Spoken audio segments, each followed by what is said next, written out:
तो आइए आदर के साथ भगवान की कथा का प्रारंभ करें। सभी महात्माओं ने सूत पुराण के प्रति कथा सुनने के लिए एक दिव्य भाव प्रकट किया है। ऐ सूत पुराण जी सबको शांति देने वाली भगवान की कथा का है। आपको कोई पूछे कि भगवान की कथा श्रवण करने से क्या मिलेगा, उसको कहिए शांति मिलेगी। पुरुषार्थ से बहुत कुछ मिलता है, मेहनत करने से बहुत कुछ मिलता है, लेकिन मेहनत और पुरुषार्थ से शांति नहीं मिलती। शांति तो भगवान के भजन से ही मिलती है। शांति स्थैर्य विना नहीं। जिनके पास भगवान का भजन नहीं है उनके पास कभी शांति नहीं होती। शांति उनके पास है जो भगवान का भजन करते हैं। इसलिए भगवान के भजन के बिना किसी को शांति मिली नहीं और मिलने वाली भी नहीं। मेहनत करते हैं, पुरुषार्थ करते हैं, हमने बहुत लोगों को देखा है, उनके पास कोई शांति नहीं है। शांति के लिए वो गलत स्थानों पर ढूंढते फिरते रहते हैं, गलत स्थानों पर जाते हैं, लेकिन नहीं, उसको पता ही नहीं शांति का स्थान क्या है। ऐसे बहुत लोगों को मैं जानता हूं जिनके पास इतना वैभव, इतनी संपत्ति है, लेकिन उनके पास शांति नहीं है। इसलिए शांति लेके अलग अलग उपाय करते रहते हैं लोग, लेकिन उनके पास सही उपाय नहीं है। उनको पता होना चाहिए कि उनके लिए सही उपाय एक है, माला माल होने में नहीं, सिर्फ माला में, सिर्फ माला में। किसी को शांति माला माल बनने में नहीं है, सिर्फ माला में। जिनके हाथ में माला आ गई समझो वो परमात्मा की दुनिया में वो माला माल है। बाकी तो छोड़कर सब कुछ माल खजाना, अंते अकेला जाना। एकदम सीधी बात है, कुछ भी साथ ले जाने की व्यवस्था नहीं है, कोई व्यवस्था नहीं है। अभी हमारे मैं कथा कर रहा था मध्य प्रदेश में, तो एक सुंदर वक्ता थे श्रीमद् भागवताचार्य, तो कह रहे हैं कि जो व्यक्ति धन कमा रहा है, ये धन की 3 गति रहती है, 3 गति।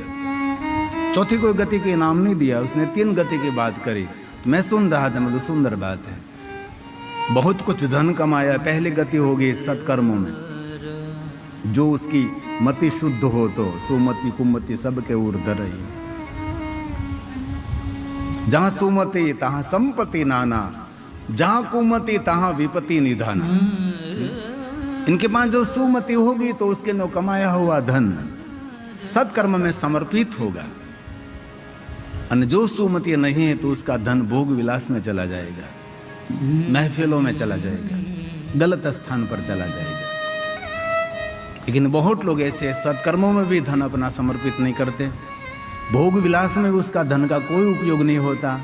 अंत में उसकी आंख बंद होने के बाद उसके धन का नाश हो जाता है। 3 गति रहती है ना, सत्कर्मों में, भोग भोगने में, और 2 नहीं करते, तीसरी गति होगी, नाश हो जाएगा।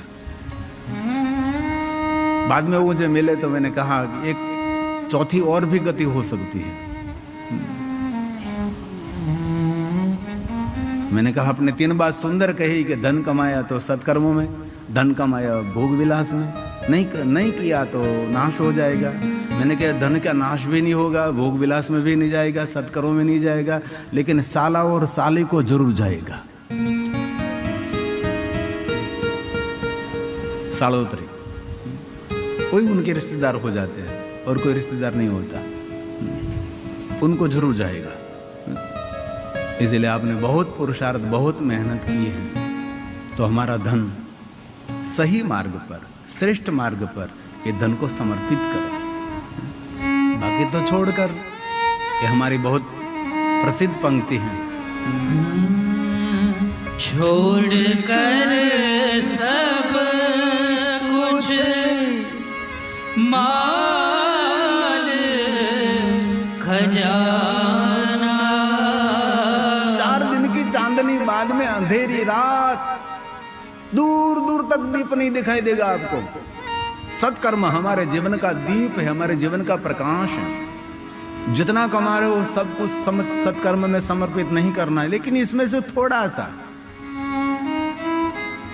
भाइयों बहनों को मेरी बहुत हृदय से एक विनंती है, कभी कोई बड़ी शॉप में, बड़ी दुकान में आप टेलीविजन, फ्रिज, टीवी, कार खरीदने जाओ तो वहां पैसा कम कराओ, लेकिन रोडों पर बैठी हुई कोई बहन अपने गुजरान चलाने के लिए सब्जी बेच रही है, उनको 2 रुपया ज्यादा दीजिए, 5 रुपया ज्यादा ले बहन, उनको भी सत्कर्म कहाँ है। इन विस्तार से हम देखते हैं कहीं रोड पर बैठे बैठे बहन अपने घर का गुजरान चलाने के लिए सब्जी बेचती है। थोड़ा थोड़ा हिंदी समझो છો ને તમે સમજી જો, વાંધો નથી ને? આ કે ના બોલો કરા તો વાંધો નહીં, તો વાંધો નહીં. તો પછી રોડ ઉપર બેઠી બેઠી શાકભાજી વેચતી હોય, ઘરે છોકરાઓ નાના મૂકીને આવી હોય છે, લે બેન 5 રૂપિયા વધારે રાખ. અને એવી રોડ ઉપર બેઠી બેઠી બહેનો જે શાકભાજી વેચે અને પછી મફત કોથમરી નહીં માંગવી. આ બહેનોને બહુ આદત હોય, એટલું બધું શાક લીધું, 2-3 તો કોથમરી ના આપ, 2 મીઠા લીમડાના 3 તો આપ, 1 લીંબુ તો મફત આપ. નહીં નહીં, કોઈ દિવસ નહીં.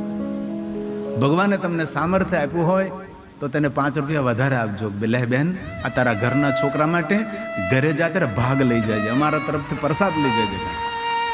આને પણ સત્કર્મ કહેવાય છે.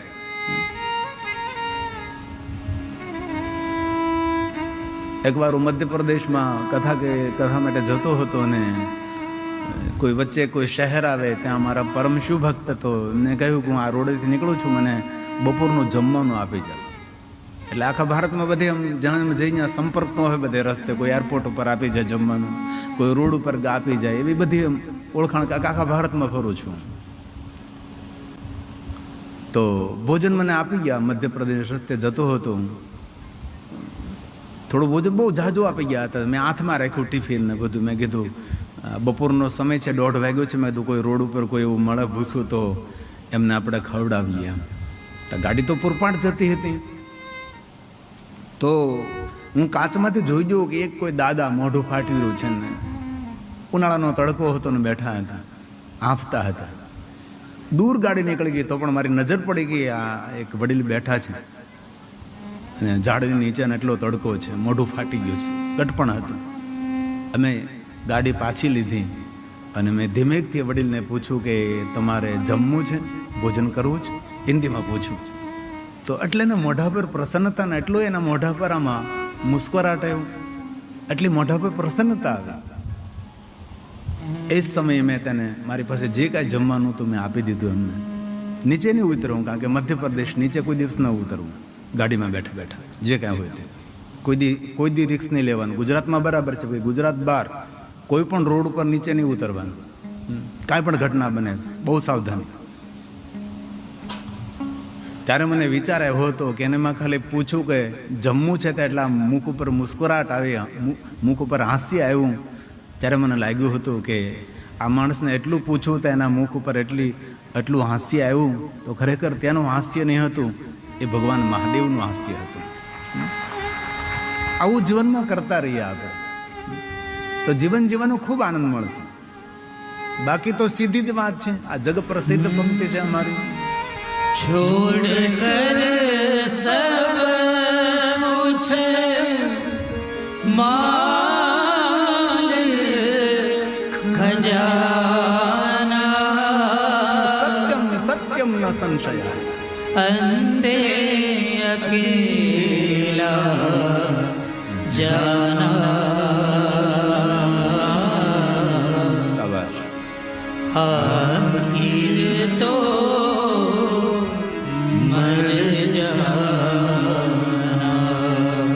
કાન ખોલીને સાંભળી લેજો. આખિર તો મર જાના. ગઈકાલે પણ અમે એક દ્રષ્ટાંત આપ્યું હતું એકનાથજીનું, એ બહુ નબળા વિચારો હોય. તો એકનાથજીએ કહ્યું તારું મૃત્યુ નક્કી છે, વિચારો બંધ થઈ ગયા. તમે કલ્પના તો કરો. તેથી મહાદેવ આપણા મૃત્યુના દેવતા છે, મૃત્યુના દુઃખ માટે ટાળનારા છે. એ આપ સૌને ખૂબ વિનંતી કરું છું, ભગવાને જીવન આપ્યું છે, એક એક દીવો પ્રજ્વલિત કરજો.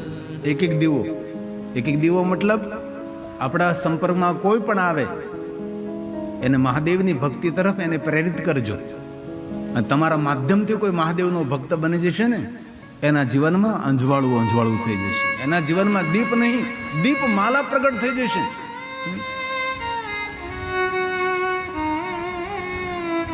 બાકી તો સત્ય છે ભાઈ. कोई नहीं है तेरा, मान ले कहना मेरा. अभी समय है, अभी तो थोड़ा समझ. कोई नहीं है तेरा, मान ले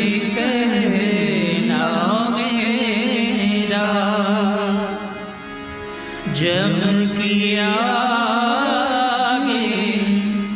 जोर न जाने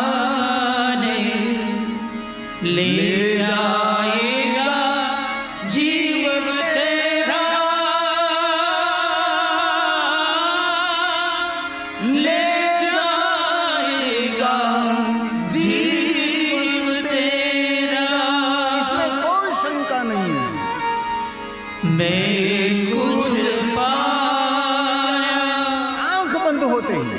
साथ न आया,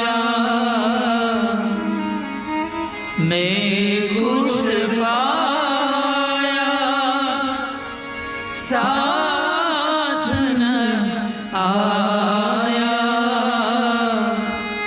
पीछे रहेगा पछताना.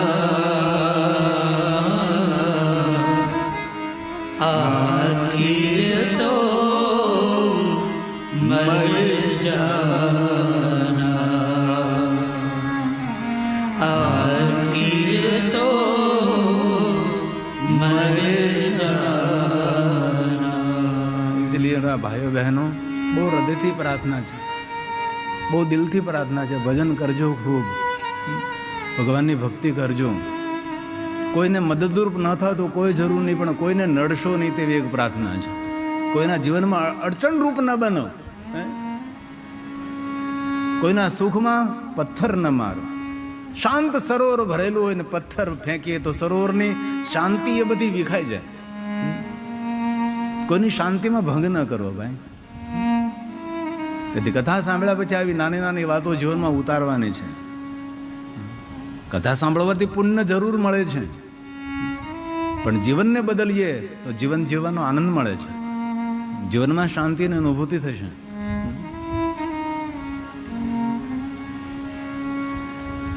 તો આઈએ કથા કા પ્રારંભ કરેं.